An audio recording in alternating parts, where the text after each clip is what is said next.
Mes chers enfants, joyeux sabbat.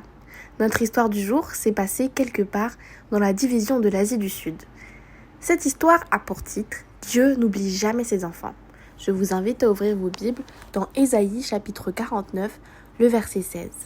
« Voici, je t'ai gravé sur mes mains, tes murs sont toujours devant mes yeux. » Un jour, un camion de poubelle descendait lentement la rue de la ville en ramassant des cartons et des paquets d'ordures déposés sur le trottoir.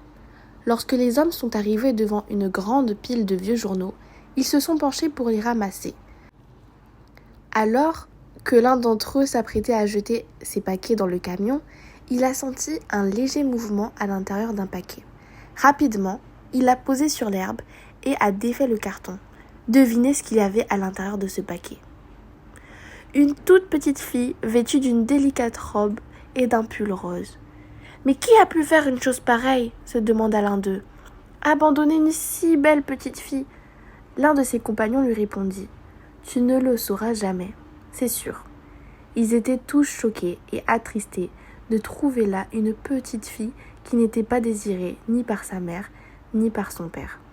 C'est triste, n'est-ce pas ? Les hommes qui ramassaient les ordures se sont précipités à l'hôpital le plus proche pour sauver la vie de la petite fille. Personne n'a jamais su qui était la mère qui avait abandonné son enfant de cette manière. Dieu a promis qu'une telle tragédie ne pourrait jamais arriver à ses enfants. Nos noms, dit Dieu, sont gravés sur les paumes de ses mains. Quand il regarde ses mains, il pense à nous et il aime chacun d'entre nous. Nous n'avons rien fait pour mériter l'amour de notre Père céleste. Nous n'avons rien fait pour mériter le don de la vie éternelle qu'il nous promet. Tout ce qu'il nous demande, c'est de l'aimer de tout notre cœur et d'aimer aussi les autres. Notre Sauveur ne peut jamais nous oublier. Ne l'oublions jamais. Je vous invite à incliner la tête pour la prière. Père, merci d'avoir créé tous les enfants et de ne jamais les oublier. Aide-les à t'aimer de tout leur cœur.